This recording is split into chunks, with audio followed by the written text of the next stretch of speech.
नमस्ते विद्यार्थी मित्रांनो, वर्ग 7वा स्कॉलरशिप विषय गणित यामधील एक्झरसाइज 19.2 मधील क्वेश्चन्स आपण या व्हिडिओमध्ये बघणार आहोत. हे प्रश्न बघण्याच्या अगोदर 19.1 मधील प्रश्न बघा, म्हणजे यातील प्रश्न समजणे तुम्हाला आणखी सोपे जाईल. त्याचप्रमाणे प्रॉपर्टीज ऑफ क्वाड्रिलॅटरल हा जो भाग आहे पुस्तकामधील तोही समजून घ्या, त्याच्या सर्व प्रॉपर्टी समजून घ्या, म्हणजे आणखीन हे सोपे जाईल. Question 1, if the measures of the angles of a quadrilateral are 3x plus 15, x plus 20, 2x plus 30 and 3x minus 20. Find the difference between the greatest and the smallest angle of the given quadrilateral.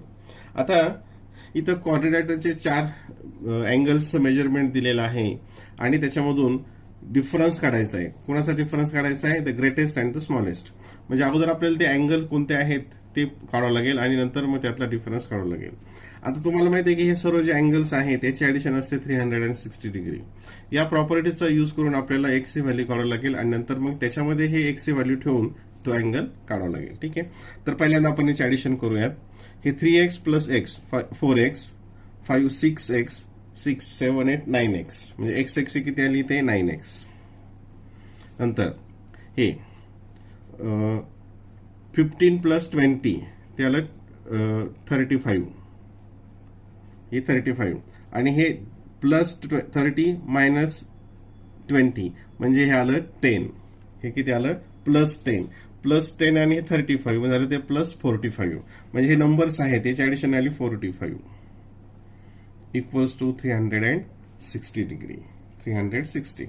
मग 9x equals to इकडे गेल्यानंतर minus होईल 360 minus 45 याला 5 इथं नंतर इथं 1 आणि इथे 3 म्हणजे 9x इक्वल्स टू 315 आणि x इज इक्वल्स टू याला 9 नी डिवाइड केलं 9 1 जा 9 9 2 जा 80 9 3 जा 27 आणि इथं 4 इथं आले 45 9 5 जा 45. x ची व्हॅल्यू आली 45. आता x ची व्हॅल्यू आपण याच्यामध्ये ठेवूयात आणि प्रत्येकाचं मेजरमेंट आपल्याला काढता येईल. यासाठी फक्त कॅल्क्युलेशन आहे, बाकी फारसं अवघड नाही. पहिलं x ची व्हॅल्यू 35 इथं डायरेक्ट लिहूत आपण 3 into 35 plus 15 3 into 35 plus 15 3 into 35 3 5 जा 15 3 5 जा 15 3 3 जा 9 प्लस 1 10 प्लस 15 याला 5 5 जा 10 2 1 120 एक हा आला 120. हा सेकंड वाला किती 35 प्लस 20 35 प्लस 25 आला 55. नंतर हा थर्ड इथे घेऊयात. थर्ड वाला 2x प्लस 30 म्हणजे 2 इंटू 35. आपण ऍक्च्युली डायरेक्टली मल्टिप्लिकेशन करू शकतो, पण ठीक आहे एक स्टेप त्याच्यामध्ये वाढेल फक्त. हे काय त्याचं 70 प्लस 30 30 हां हे किती आला 70 प्लस 30 त्याला 100. आणि फोर्थ वाला हा 3 इंटू 35 मायनस 20 3 इंटू 35 हे आलं 3 5 जा 15 तिथे 9 प्लस 1 आणि मायनस 20 आणि 105 मायनस 20 हे किती आलं 5 मायनस 0 5 10 मायनस 85. म्हणजे आता इथं हा आला 120 55 100 आणि 85 55 100 अँड 85. आता याच्यामध्ये काय विचारलंय तुम्हाला? The difference between greatest and the smallest. आता ग्रेटेस्ट किती आहे 120, स्मॉलेस्ट किती आहे 55 आणि त्यांचा डिफरन्स काढायचा. डिफरन्स म्हणजे त्याची सबट्रॅक्शन. इथं कॅरी इथं 6 12 minus 6 6 65 degree. Option number 1. Option number 1. The ratio of the measure of angles of a quadrilateral is 1:2, 2:3, 3:4. What is the measure of the greatest angle? Same वरच्या प्रकारेच आहे. आता इथं रेशो दिलेला आहे. आता याची मेजरमेंट किती आहे? सम ऑफ द अँगल्स 360. याचा स्मॉलेस्ट पार्ट आपण एक्स कन्सिडर केला, म्हणजेच ते काय होतं मग एक्स प्लस 2x इथं 1x म्हणजे x 2x plus 3x plus 4x equals to 360 degree. ठीक आहे, 3 3 3 6 6 plus 4 10 10x plus 360 x equals to हे डिवाइड होईल 36 डिग्री. एक्सची व्हॅल्यू किती आली 36. आणि याचा ग्रेटेस्ट अँगल कोणता आहे? हा फोर्थ वाला, हा 4x. म्हणजेच तो काय येईल 4 इंटू 36. 4 इंटू 36. 4 6 जा 24. तुम्हाला कॅरी 4 जा 12 13 14. 144. 144. Option number 4. Question number 3. Which figure is formed when two congruent equilateral triangles are joined together? आता इक्विलॅटरल ट्रायंगल्स जॉईन केले तर कोणती फिगर ड्रॉ होते? आता इक्विलॅटरल ट्रायंगल म्हणजे त्याच्या ऑल साइड्स आर कॉन्ग्रंट. सर्व साइड्स काय असतात? त्याचे कॉन्ग्रंट असतात, तुम्हाला माहिती आहे. मग आता इथं एक रफली फिगर आपण ड्रॉ करूयात. ही एक इक्विलॅटरल ट्रायंगल आहे, म्हणजे ही आणि ही साइड काय आहे त्याची कॉन्ग्रंट आहे. आणि आणखी एक इकडे इक्विलॅटरल ट्रायंगल काढला. हा बघा, आता ही साइड आणि ही सारखीच असेल, ही आणि ही सर्व सारखेच असतील, म्हणजे ही आणि ही सारखी आणि ही सारखीच आहे. आता हा जो फॉर्म झाला की ज्याच्या 4 साइड्स आर कॉन्ग्रंट आहे. अँगलचा आपण काही सांगू शकतो. इथं स्क्वेअरमध्ये काय होतं असतं की हे राईट अँगल असतात, परंतु 4 sides are congruent. 4 sides congruent कशामध्ये येतात? फक्त रंबसमध्ये.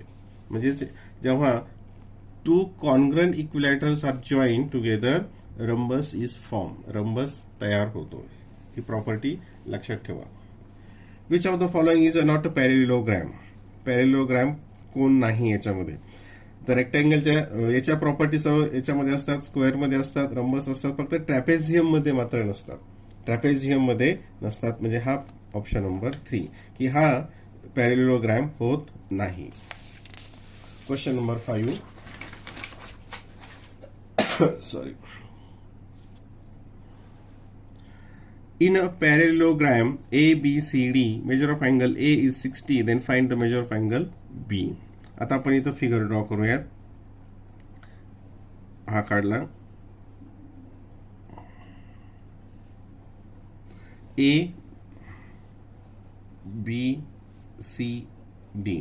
त्यात A आहे 60 आणि हा B विचारलाय. काय प्रॉपर्टी आहे त्यांची? हे पॅरलल आहे, म्हणजे हे जे असतात हे सप्लिमेंटरी असतात. ऍडजसेंट अँगल जे असतात पॅरेलिलोग्रॅम मधले हे सप्लिमेंटरी असतात.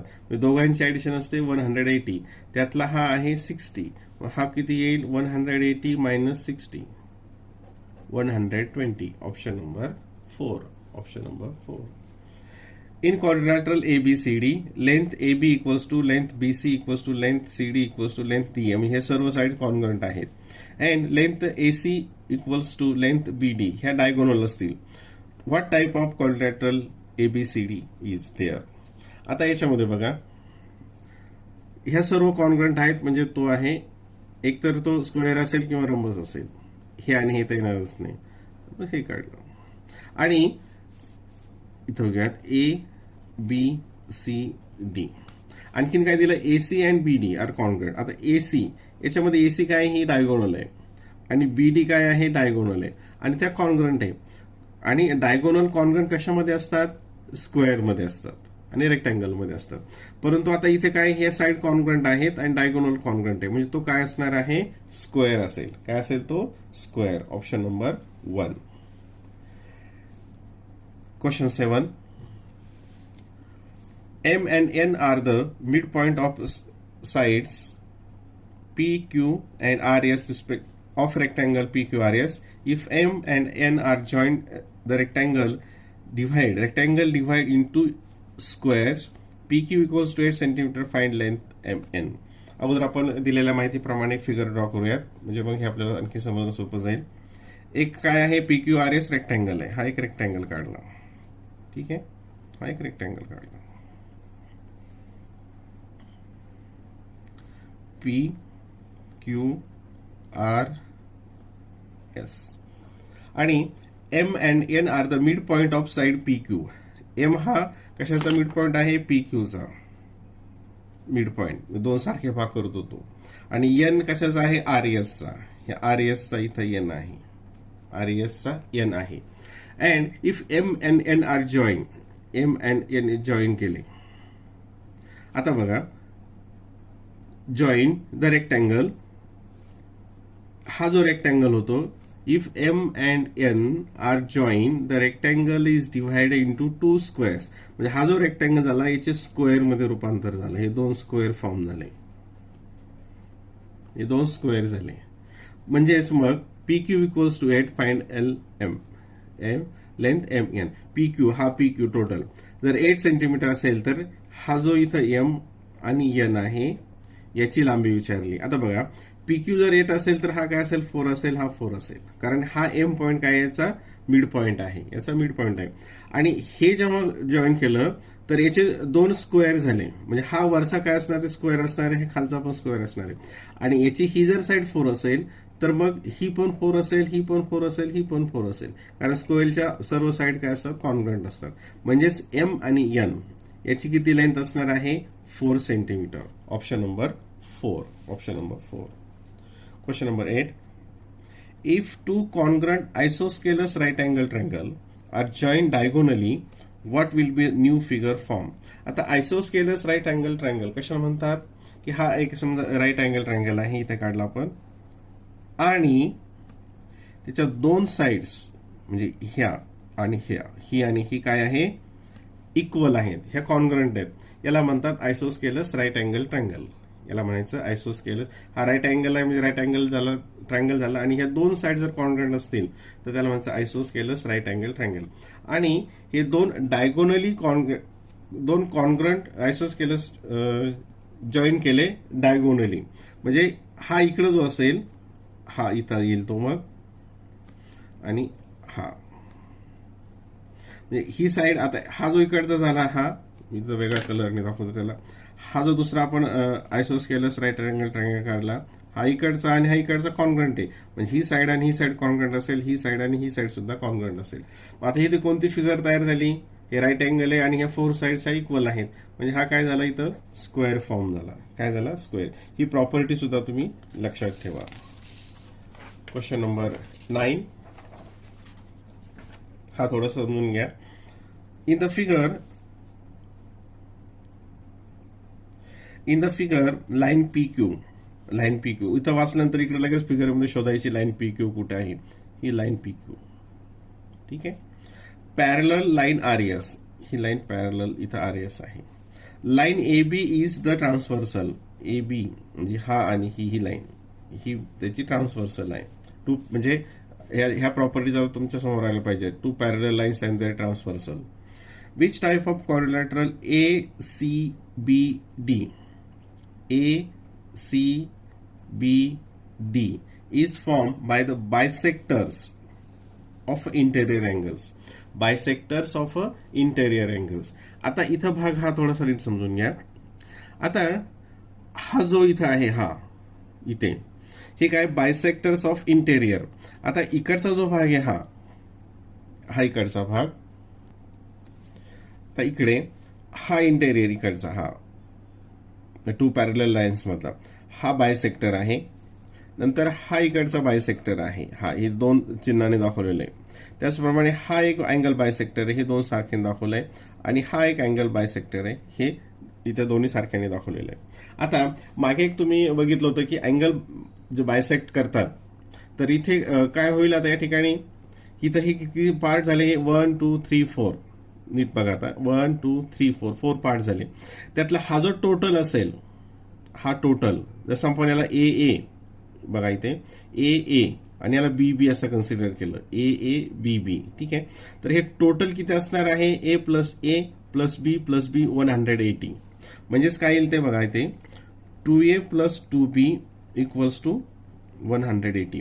आणि ही जी मधले जे दोन आहेत तिथं जे ह्या क्वाड्रिलॅटरलचे आहेत ते काय फक्त ए प्लस बी म्हणजे याला 2 ने डिवाइड केलं इथे. म्हणजे ए प्लस बी हा किती असेल 90. म्हणजे हा किती येईल या ठिकाणी हा जो अँगल आहे आता पेनाने दाखवला आहे हा 90 असेल. त्याच निकषाप्रमाणे हा जो इथं आहे हा पण काय असेल 90 असेल. आता तुम्ही मागे बघितलं होतं की हे जे अँगल्स आहेत आता हा जर बायसेक्टर असेल आता हे काय असतात परत इकडचे हे सप्लिमेंटरी अँगल असतात. पहिलाच 19.1 मधला पहिलाच एक प्रश्न होता की हे आणि हे काय आहेत हे सप्लिमेंटरी आहेत. आणि मग हे जर बायसेक्ट केलं तर हे जे आतले आहे ह्या ट्रायंगलचे हे दोन्ही 90 होतात. आणि हा जो अँगल फॉर्म होतो हा 90 डिग्रीचा होतो. म्हणजे हा 90 डिग्री, हा 90 डिग्री, हा 90 डिग्री, त्याचप्रमाणे हा 90 डिग्री. म्हणजे हे चारही अँगल काय झाले 90 डिग्री. म्हणजे तो कोणता असणार आहे या ठिकाणी रेक्टँगल. स्क्वेअरसाठी काय लागतात, साईड सारख्या लागतात, ते आपण सांगू शकत नाही. रेक्टँगल मात्र तो नक्की आहे. Option number 3. Question number 10. In which quadrilateral does the diagonal that join the point of intersection of the congruent sides bisect the other diagonal at a right angle? आता कोणत्या प्रकारामध्ये, आता ही जी खरं म्हणजे प्रॉपर्टी आहे त्यांच्या प्रॉपर्टीज पार्ट असतील पुस्तकामध्ये, नवनीतच्या पुस्तकामध्ये सुरुवातीला भाग दिलेला आहे की ही जी प्रॉपर्टी आहे the diagonal that joins the point of intersection of congruent side bisect other diagonal. म्हणजे ही प्रॉपर्टी तिथं पुस्तकामध्येच दिलेली आहे. ही एक प्रॉपर्टी ही पुस्तकामध्ये दिलेली आहे आणि ती कशाची आहे, काईटची आहे. कशाची आहे, काईटची. म्हणजे ही जी प्रॉपर्टी काईटशी रिलेटेड आहे आणि हे डायगोनल या ठिकाणी काय करतात, राईट अँगल इथे फॉर्म होतो. Option number 2. Question number 11. Quadrilateral ABCD is a parallelogram. Measure of angle A 2x and B 3x. What are the measures of the consecutive adjacent angles? Consecutive म्हणजे सलग, इथं आपल्याला त्याचे काय माप आहेत ते सांगायचं आहे. आता बघा यासाठी आपल्याला ह्याचे मेजरमेंट काढावं लागेल. आता हे जे काय आहेत ऍडजस्टंट अँगल, काय प्रॉपर्टी असते पॅरॅलोग्राम मध्ये, किती असतात, सप्लिमेंटरी म्हणजे त्यांची ऍडिशन असते 180. म्हणजे 3x + 2x काय होईल 5x. 5x किती आलं 180.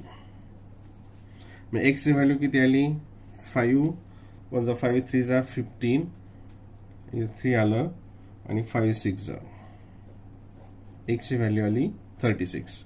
मग आता x ची व्हॅल्यू 36 आली, हा किती येईल मग 72 आणि हे किती येईल 36 × 3, हा येईल 108. मग आता हे कसे येईल कन्झिक्युटिव्ह म्हणजे सलग 72 108, इथं पण येईल 72 108. आता 108 ने सुरू केलं आपण समजा तर 108 72 108 इथं येणार नाही. 72 72 हे सलग येणारच नाही. 72 108 72 108 म्हणजे ऑप्शन नंबर 3. आणि हे दोन कन्झिक्युटिव्ह असणार नाही 108, ते अल्टरनेट असतील. म्हणजे option number 3 72 108 72 108 option number 3. Option number 3.